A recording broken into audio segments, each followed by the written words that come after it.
ಮಕರ ರಾಶಿ ವೀಕ್ಷಕರಿಗೆಲ್ಲ ಸ್ವಾಗತ. ಸ್ನೇಹಿತರೆ, ಈಗಾಗಲೇ ನಿಮಗೆ ಗೊತ್ತಿದೆ, ಗುರು ಪ್ರಸ್ತುತ ಕರ್ಕಾಟಕ ರಾಶಿಯಲ್ಲಿ ಸಂಚಾರವನ್ನ ಮಾಡ್ತಾ ಇದ್ದಾರೆ. ಪ್ರಸ್ತುತ ಗುರು ಪುಷ್ಯ ನಕ್ಷತ್ರದಲ್ಲಿ ಸಂಚಾರವನ್ನ ಮಾಡ್ತಾ ಇದ್ದಾರೆ.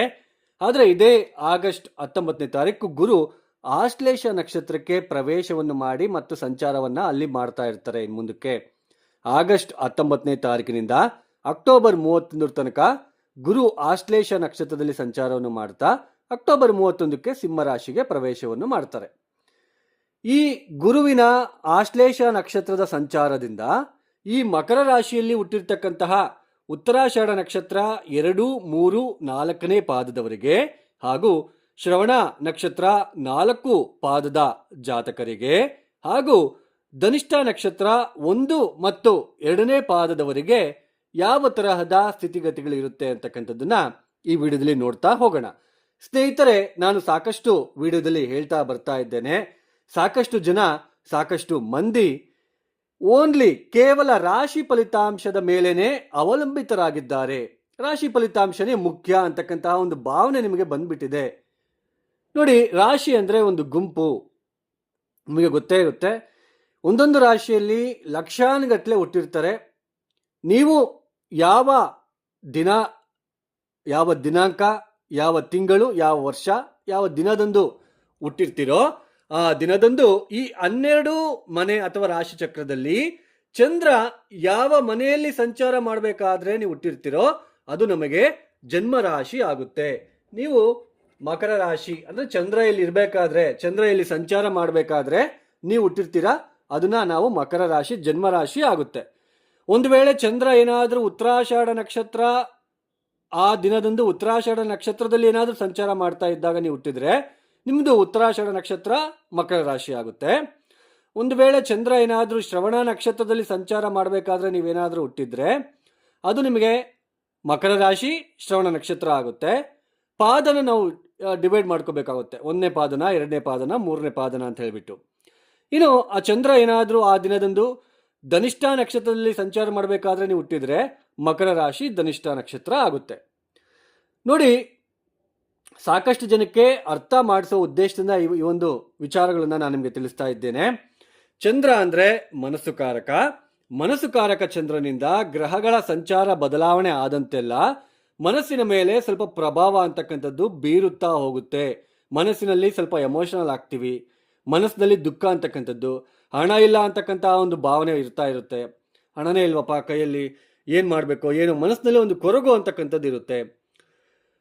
ಯಾವುದಾದ್ರೂ ಒಂದು ವಿಚಾರದಲ್ಲಿ ಚಿಂತೆ, ದುಗುಡ, ಸೊ ಏನಾದರೂ ಒಂದು ತೊಂದರೆಗಳು ಮನಸ್ಸಿನಲ್ಲಿ ನಿಮಗೆ ಬರ್ತಾ ಇರುತ್ತೆ. ಈಗ ಫಾರ್ ಎಕ್ಸಾಂಪಲ್, ಚಂದ್ರನಿಂದ ಸಪ್ತಮ ಸ್ಥಾನದಲ್ಲಿ ಗುರು ಇರೋದ್ರಿಂದ ಸ್ವಲ್ಪ ಹೇಳ್ತಾ ಇರೋದು ಕರೆಕ್ಟಾಗಿ ಕೇಳಿಸ್ಕೋಬೇಕು, ಸ್ವಲ್ಪ ಗುರುಬಲ ಇದೆ. ಯಾಕೆಂದರೆ ಮಕರ ರಾಶಿಯವರಿಗೆ ಗುರು ಪೂರ್ತಿ ಶುಭ ಅಲ್ಲ. ಯಾಕೆಂದರೆ 12ನೇ ಮನೆ ಅಧಿಪತಿ ತೃತೀಯಾಧಿಪತಿ ಆಗೋದ್ರಿಂದ ಗುರುಬಲ ಅನ್ನೋದು ಅಷ್ಟೊಂದು ಕೈ ಹಿಡಿಯೋದಿಲ್ಲ. ಪರವಾಗಿಲ್ಲ, ಸ್ವಲ್ಪ ಇರೋದ್ರಲ್ಲಿ ಸ್ವಲ್ಪ ನೆಮ್ಮದಿ, ಪರವಾಗಿಲ್ಲ ಅಂತ ಅನ್ನಿಸ್ತಾ ಇರುತ್ತೆ ಅಷ್ಟೇ. ಈ ಮನಸ್ಸುಕಾರಕ ಚಂದ್ರನಿಂದ ಒಂದು ವೇಳೆ ಚತುರ್ಥ ಸ್ಥಾನದಲ್ಲಿ ಪಂಚಮ ಭಾವದಲ್ಲಿ ಏನಾದರೂ ಶುಕ್ರ ಬಂದಾಗ ನಾವು ಮನೆ ಕಟ್ಟಬೇಕು, ಮನೆ ರಿಪೇರಿ ಮಾಡಿಸ್ಬೇಕು, ಅಥವಾ ವಾಹನ ಏನಾದರೂ ರಿಪೇರಿ ಮಾಡಿಸ್ಕೋಬೇಕು ಅಂತಕ್ಕಂಥದ್ದು ಮನಸ್ಸಿನಲ್ಲಿ ಬರ್ತಾ ಇರುತ್ತೆ. ಶುಕ್ರನ ಬಲ ಇದ್ದಾಗ ಮತ್ತೆ ದಶಾಭುಕ್ತಿಗಳು ಚೆನ್ನಾಗಿದ್ದಾಗ ಹೊಸ ವಾಹನ ಅವಾಗ ತಗೊಳ್ತೀವಿ. ಮನಸ್ಸಿನಲ್ಲಿ ನಾವು ಅಂದ್ಕೊಂಡಿದ್ದ ತಕ್ಷಣಕ್ಕೆ ಆಗ್ಬೇಕಲ್ವಾ. ಸೊ ಕೇವಲ ಮನಸ್ಸಿನಲ್ಲಿ ಆಗುವ ಬದಲಾವಣೆಗಳು ಮಾತ್ರ ರಾಶಿ ಫಲಿತಾಂಶ. ಅಂದ್ರೆ ಗುರುಬಲ ಅನ್ನೋದು ಕೇವಲ ಉಪ್ಪಿನಕಾಯಿ ಇದ್ದಾಗೆ, ಊಟಕ್ಕೆ ಉಪ್ಪಿನಕಾಯಿ ಇದ್ದಾಗೆ, ಗುರುಬಲ ಮೇಜರ್ ಪಾತ್ರ ವಹಿಸೋದಿಲ್ಲ. ಮನಸ್ಸಿನಲ್ಲಿ ಏನಾದರೂ ತೊಂದರೆಗಳಿದ್ರೆ ಆ ಗುರುಬಲ ಬಂದಾಗ ಸ್ವಲ್ಪ ಪರವಾಗಿಲ್ಲ, ಏನೇ ಬಂದ್ರೂ ಒಂದು ಧೈರ್ಯ ಬರುತ್ತೆ ಅಷ್ಟೆ, ಮುಂದಕ್ಕೆ ಹೋಗ್ತೀವಿ, ಪರವಾಗಿಲ್ಲ ಅನ್ನೋ ಭಾವನೆ ಬರುತ್ತೆ. ಮನಸ್ಸಿನಲ್ಲಿ ಅಷ್ಟೊಂದು ಚಿಂತೆಗಳು ಇರೋದಿಲ್ಲ. 1000 ರೂಪಾಯಿ ಬಂದ್ರೂ ನಿಮಗೆ ನೆಮ್ಮದಿ ಅಂತ ಅನಿಸ್ತಾ ಇರುತ್ತೆ ಅವಾಗ. ಸೊ ಇದು ಗುರುಬಲ ಅಂತಂದ್ರೆ. ಸೊ ಅರ್ಥ ಮಾಡ್ಕೋಬೇಕು, ರಾಶಿ ಫಲಿತಾಂಶ ಮೇಜರ್ ಆಗಿ ತಗೋಬಾರ್ದು, ಜಸ್ಟ್ ಮನಸ್ಸಿನಲ್ಲಿ ಉಂಟಾಗುವ ಬದಲಾವಣೆಗಳು ಮಾತ್ರ. ಯಾಕೆಂದ್ರೆ ನಿಮಗೆ ಅರ್ಥ ಮಾಡಿಸೋ ಉದ್ದೇಶದಿಂದ ನಿಮಗೂ ಕೂಡ ಜ್ಯೋತಿಷ್ಯದ ಬಗ್ಗೆ ಸ್ವಲ್ಪನಾದ್ರೂ ಗೊತ್ತಾಗಬೇಕು ಅನ್ನೋ ಒಂದು ನನಗೆ ಸ್ವಭಾವ ಆ ಥರ ನನಗೆ ಆಗ್ತಾ ಇರುತ್ತೆ. ಯಾಕೆಂದರೆ ನಿಮಗೆ ಅರ್ಥ ಮಾಡಿಸ್ದಂಗೆ ಸುಮ್ಮನೆ ಏನೇನೋ ಹೇಳ್ತಾ ಹೋದರೆ ನೀವು ಸುಮ್ಮನೆ ಮುಗ್ಧರು. ನೀವು ಕೆಲವರು ಎಷ್ಟೋ ಜನ ತುಂಬ ಹಣವನ್ನು ತುಂಬ ಕಳ್ಕೊಳ್ತಾ ಇರ್ತೀರ ನೀವು ಜ್ಯೋತಿಷ್ಯದ ಮುಖಾಂತರ. ಅದು ಇದು ಅಂತ ನಂಬಿ ಮೋಸ ಹೋಗ್ತಾ ಇರ್ತೀರ. ಅದಕ್ಕೆ ನಾನು ನಿಮಗೂ ಕೂಡ ಅರ್ಥ ಆಗಲಿ, ಎಷ್ಟೋ ಜನ ಅಮಾಯಕರಿರ್ತಾರೆ, ಮುಗ್ಧರಿರ್ತಾರೆ, ಅಂತಹ ವ್ಯಕ್ತಿಗಳಿಗೆ ಇದು ಉಪಯೋಗ ಆಗಲಿ ಅನ್ನೋ ಉದ್ದೇಶದಿಂದ ನಾನು ನಿಮಗೆ ಇದನ್ನು ಪ್ರತಿಯೊಂದು ನಾನು ನಿಮಗೆ ವಿವರಣೆ ಕೊಡ್ತಾ ಇದ್ದೇನೆ. ಇಲ್ಲ ಅಂದರೆ ನನಗೇನು ಬೇಕಾಗಿತ್ತು ಹೇಳಿ, ನಾನೇನೋ ಒಂದು ಹೇಳ್ಕೊತ ಏನೋ ಬಿಡಪ್ಪ ಏನಾದರೂ ಆಗಲಿ ಅಂತ ಅಂದ್ಕೊಂಡು ಹೋಗಿ, ಬಟ್ ನನಗೆ ಆ ಥರ ಅರ್ಥ ಮಾಡಿಸ್ಬೇಕು ನಿಮಗೆ. ಅಟ್ಲೀಸ್ಟು ನನ್ನ ನಂಬಿ ಇಷ್ಟು ಜನ ಸಬ್ಸ್ಕ್ರೈಬ್ ಮಾಡ್ಕೊಂಡಿದ್ದೀರಾ, ಅರ್ಥ ಮಾಡಿಸ್ಬೇಕು ಅನ್ನೋ ಉದ್ದೇಶಕ್ಕೋಸ್ಕರ ಏನೆಲ್ಲ ಪ್ರಯತ್ನ ಮಾಡ್ತಾ ಇದ್ದೀನಿ. ಇನ್ನೂ ನಿಮಗೆ ಅರ್ಥ ಮಾಡಿಸ್ಬೇಕು ಅನ್ನೋದು ನನಗೆ ಸ್ಯಾಟಿಸ್ಫ್ಯಾಕ್ಷನ್ ಇಲ್ಲ. ನನಗೆ ಇವಾಗ ಏನು ಎಕ್ಸ್ಪ್ಲೇನ್ ಮಾಡ್ತಾ ಇದ್ದೀನಲ್ವಾ, ಇದು ನನಗೆ ಸ್ಯಾಟಿಸ್ಫ್ಯಾಕ್ಷನ್ ಇಲ್ಲ. ನಿಮ್ಗೆ ಏನಾದರೂ ಒಂದು ಉದಾಹರಣೆ ಕೊಟ್ಬಿಟ್ಟು, ನಾನು ಎಕ್ಸಾಂಪಲ್ ಕೊಟ್ಬಿಟ್ಟು ನಾನು ನಿಮಗೆ ಅರ್ಥ ಮಾಡಿಸ್ಬೇಕು ಅಂತ ಹೇಳಿಬಿಟ್ಟು ತುಂಬ ನಾನು ಪರದಾಡ್ತಾ ಇದ್ದೀನಿ. ಆದರೂ ಕೂಡ ನನ್ನ ದಶಾಭಕ್ತಿನೂ ಕೂಡ ಸ್ವಲ್ಪ ಹಿಂದೇಟು ಹಾಕಿಸ್ತಾ ಇದೆ.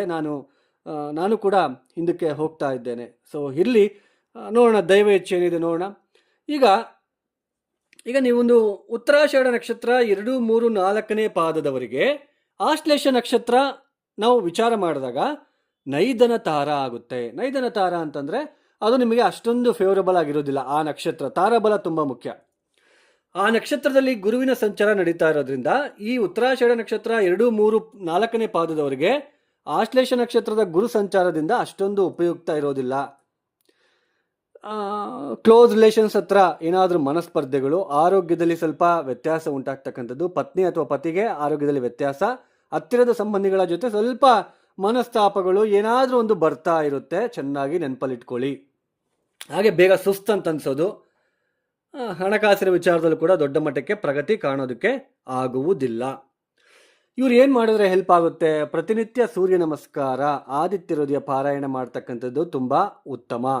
ನೀವೆಷ್ಟು ಆದಿತ್ಯ ಹೃದಯ ಸೂರ್ಯ ನಮಸ್ಕಾರವನ್ನು ಮಾಡ್ತಾ ಹೋಗ್ತಿರೋ, ಇಲ್ಲ ಗೋಧಿ ರವೆ ಪಾಯಸವನ್ನು ಯಾರಾದರೂ ಈಗ ನಿರ್ಗತಿಕರು, ತುಂಬ ರೋಡ್ ಸೈಡು ಏನಾದರೂ ಬುದ್ಧಿಮಾಂದ್ಯ ವ್ಯಕ್ತಿಗಳು ಇರ್ತಾರೆ, ಅಂಥವ್ರಿಗೆ ನೀವು ತಿನ್ನಲಿಕ್ಕೆ ಕೊಡಿಯಪ್ಪ. ನಿಮಗೆ ತುಂಬ ಅದ್ರ ಪುಣ್ಯ ನಿಮಗೆ ಫಲ ಪ್ರಾಪ್ತಿ ಆಗುತ್ತೆ. ಸುಮ್ಮನೆ ಗೋಧಿ ತೊಗೊಂಡೋಗಿ ಯಾರಿಗೂ ಕೊಟ್ಟರೆ ಅದು ಯೂಸ್ ಆಗೋಲ್ಲ. ಅದು ತಿನ್ನಲಿಕ್ಕೆ ಕೊಡಬೇಕು. ಅವ್ರು ತಿನ್ನೋದನ್ನು ನಾವು ನೋಡಬೇಕು, ನಮ್ಮ ಮನಸ್ಸು ಸಂತೋಷ ಆಗಬೇಕು ಅವ್ರು ತಿಂತಾ ಇದ್ದರೆ. ಅದು ನಮಗೆ ಅದು ಸ್ವಲ್ಪ ಇಂಪ್ಯಾಕ್ಟ್ ಅನ್ನೋದು ಕಡಿಮೆ ಆಗ್ತಾ ಹೋಗುತ್ತೆ. ಅವ್ರಿಗೆ ಊಟ ಕೊಟ್ಟಂಗೂ ಇರುತ್ತೆ, ನಮಗೂ ಕೂಡ ಮನಃಶಾಂತಿ ಅನ್ನೋದು ಸಿಗ್ತಾ ಹೋಗುತ್ತೆ. ಇದನ್ನು ಅರ್ಥ ಮಾಡ್ಕೋಬೇಕು. ಇನ್ನು ಶ್ರವಣ ನಕ್ಷತ್ರ 4 ಪಾದದವರೆಗೆ ಈ ಆಶ್ಲೇಷ ನಕ್ಷತ್ರ ಸಾಧನ ತಾರ ಆಗುತ್ತೆ. ಅಂದರೆ ಗುರು ಸಂಚಾರದಿಂದ, ಈಗ ಪುಷ್ಯ ನಕ್ಷತ್ರದಲ್ಲಿ ಸಂಚಾರ ಮಾಡಬೇಕಾದ್ರೆ ಇಷ್ಟು ದಿನ 40 ದಿನದಿಂದ ಏನು ಅಂತಹ ಶ್ರವಣ ನಕ್ಷತ್ರದವರಿಗೆ ಅಂತಹ ಉಪಯುಕ್ತ ಆಗಿಲ್ಲ, ಗುರುಬಲ ಇದ್ದರೂ ಕೂಡ. ಆದರೆ ಈಗ ಗುರು ಆಶ್ಲೇಷ ನಕ್ಷತ್ರಕ್ಕೆ ಬರ್ತಾ ಇರೋದ್ರಿಂದ ನಿಮ್ಮ ನಕ್ಷತ್ರಕ್ಕೂ ಈ ಆಶ್ಲೇಷ ನಕ್ಷತ್ರಕ್ಕೂ ತಾರಾಬಲ ಮ್ಯಾಚ್ ಮಾಡಿಕೊಂಡಾಗ ಸಾಧನ ತಾರ ಆಗುತ್ತೆ. ಗುರುವಿನ ಸಂಚಾರ ನಿಮಗೆ ಸ್ವಲ್ಪ ಪಾಸಿಟಿವ್ ಇಂಪ್ಯಾಕ್ಟ್ ಕೊಡ್ತಾ ಹೋಗುತ್ತೆ.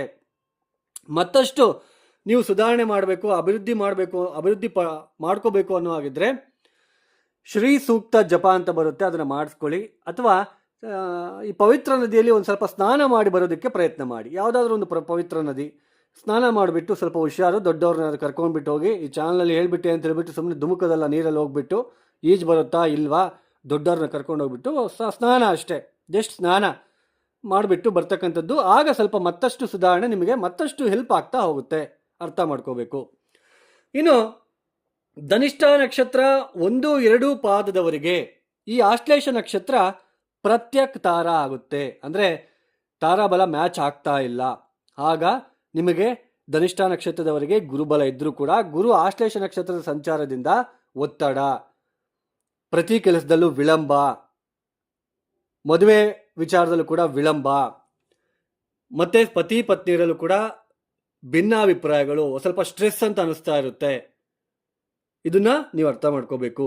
ಈಗ ಧನಿಷ್ಠ ನಕ್ಷತ್ರದವ್ರು ಮತ್ತೇನು ಮಾಡಿದ್ರೆ ಹೆಲ್ಪ್ ಆಗುತ್ತೆ? ಸುಬ್ರಹ್ಮಣ್ಯನಿಗೆ ಪ್ರತಿನಿತ್ಯ ಆರಾಧನೆ ಮಾಡೋದು. ಓಂ ಮಹಾಸೇನಾಯ ವಿದ್ಮಹೇ ಶಿಖಿಧ್ವಜಾಯ ಧೀಮಹಿ ತನ್ನೋ ಸುಬ್ರಹ್ಮಣ್ಯ ಪ್ರಚೋದಯಾತ್. ಓಂ ಮಹಾಸೇನಾಯ ವಿದ್ಮಹೇ ಶಿಖಿಧ್ವಜಾಯ ಧೀಮಹಿ ತನ್ನೋ ಸುಬ್ರಹ್ಮಣ್ಯ ಪ್ರಚೋದಯಾತ್. ಈ ಮಂತ್ರವನ್ನು ಪ್ರತಿನಿತ್ಯ ಪಾರಾಯಣ ಮಾಡ್ಕೊಳ್ತಾ ಹೋಗಿ. 108 ಪ್ರದಕ್ಷಿಣೆ ಹಾಕಿ ಸುಬ್ರಹ್ಮಣ್ಯನಿಗೆ ಅಭಿಷೇಕವನ್ನು ಮಾಡಿಸಿ ಒಂದು ಸಲ. ಮತ್ತಷ್ಟು ನಿಮಗೆ ಈ ನೆಗೆಟಿವ್ ಇಂಪ್ಯಾಕ್ಟಿಂದ ಹೊರಗಡೆ ಬಂದು ಸ್ವಲ್ಪ ಪಾಸಿಟಿವ್ ಕಡೆ ಹೋಗ್ತೀರಾ. ಸೊ ಅರ್ಥ ಆಯಿತು ಅಂತ ಅನಿಸುತ್ತೆ. ನನಗಂತೂ ಸಮಾಧಾನ ಇಲ್ಲ, ನಿಮ್ಗೆ ಇನ್ನೂ ಅರ್ಥ ಮಾಡಿಸ್ಬೇಕು ಅನ್ನೋ ಉದ್ದೇಶ ನನ್ನಲ್ಲಿದೆ. ನೋಡೋಣ, ಬರುವ ದಿನಗಳಲ್ಲಿ ಮತ್ತಷ್ಟು ನನ್ನ ಒಂದು ಕಡೆಯಿಂದ ಎಷ್ಟಾಗುತ್ತೋ ಅಷ್ಟು ನಾನು ನನ್ನ ಒಂದು ದೈವ ಏನಿದೆ, ಏನು ದೇವರು ನನಗೆ ನಾಲೆಡ್ಜ್ ಕೊಡ್ತಾ ಇದ್ದಾನೋ ಅದರಲ್ಲಿ ನಾನು ನಿಮಗೆ ದಾರಿ ತೋರಿಸೋದಕ್ಕೆ ಪ್ರಯತ್ನ ಪಡ್ತೀನಿ ಅಷ್ಟೇ. ಹಾಗಂತ ಜ್ಯೋತಿಷ್ಯದಿಂದ ನಮಗೆ ಪೂರ್ತಿ ಕರ್ಮ ಹೋಗ್ಬಿಡುತ್ತೆ, ನಾವು ಉಂಗುರ ಹಾಕ್ಕೊಂಬಿಟ್ರೆ ಪಾಪ ಹೋಗ್ಬಿಡುತ್ತೆ, ಅದು ಹಾಕ್ಕೊಂಬಿಟ್ರೆ ಇದು ಹಾಕ್ಕೊಂಬಿಟ್ರೆ ಅಲ್ಲ, ತಪ್ಪು. ಇದು ತಪ್ಪು ಕಲ್ಪನೆ. ಲಾಜಿಕಾಗಿ ಥಿಂಕ್ ಮಾಡಬೇಕು. ಜಾತಕದಲ್ಲಿ ಏನು ದೋಷ ಇರುತ್ತೋ ಅದಕ್ಕೆ ತಕ್ಕಂತೆ ಪರಿಹಾರ ನಾವು ಮಾಡಿಕೊಂಡ್ರೆ ಅಭಿವೃದ್ಧಿ ಅನ್ನೋದು ಸಿಗ್ತಾ ಹೋಗುತ್ತೆ. ಈಗ ಇಷ್ಟೆಲ್ಲ ನಾನು ಹೇಳಿದ್ದೇನೆ. ನಿಮ್ಗೆ ಇಷ್ಟ ಆಗಿದ್ರೆ ಮಾತ್ರನೇ ಲೈಕ್ ಮಾಡಿ, ಶೇರ್ ಮಾಡಿ, ಸಬ್ಸ್ಕ್ರೈಬ್ ಮಾಡ್ಕೊಳ್ಳಿ. ಅದರ್ವೈಸ್ ನಾನು ನಿಮಗೆ ಏನು ಕೇಳೋದಿಲ್ಲ. ನಿಮ್ಮ ಪಾಡಿ ನೀವು ಹೋಗ್ಬಿಡಿ ಅಷ್ಟೇ. All the best. ಇಷ್ಟನ್ನು ಮಾಡ್ಕೊಳ್ಳಿ. ಒಳ್ಳೆಯದಾಗಲಿ ನಿಮಗೆಲ್ಲ. ಸರ್ವೇ ಜನೋ ಸುಖಿನೋ ಭವಂತು. ಧನ್ಯವಾದಗಳು. ಜೈ ಶ್ರೀರಾಮ್.